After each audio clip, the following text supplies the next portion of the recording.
हा महाराष्ट्रावर झालेला आघात आहे। अजितदादांसारखा उमदा नेता ज्या पद्धतीनं अपघातामध्ये आम्हाला सोडून गेला, त्यानंतर या सगळ्या विषयावर महाराष्ट्राची जनता अत्यंत गांभीर्याने पाहते आणि इतर नेतेसुद्धा अशा पद्धतीनं जे घाईघाईनं प्रवास करतात बरं का, ते सुद्धा चिंतेत आहेत। राज्याचे मुख्यमंत्री प्रवास करतात, राज्याचे उपमुख्यमंत्री जे आहेत आपले दुसरे शिंदे, ते सातत्याने विमानामध्ये असतात। अशा प्रकारचे त्यांचे सतत दौरे सुरू असतात। साताराला जातात, दिल्लीत जातात, विमानाशिवाय फिरत नाहीत आमचे राजकारणी। त्याच्यामुळे आता हा जो विषय आहे हा अत्यंत गांभीर्याने घेणं गरजेचं आहे।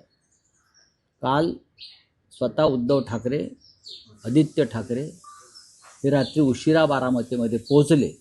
हे सांगतो तुम्हाला, मुंबईतून ते रस्त्याच्या मार्गाने बारामतीत पोहोचले मध्यरात्रीनंतर आणि त्यांनी पवार कुटुंबियांची विद्याप्रतिष्ठानमध्ये जाऊन भेट घेतली, सांत्वन केलं।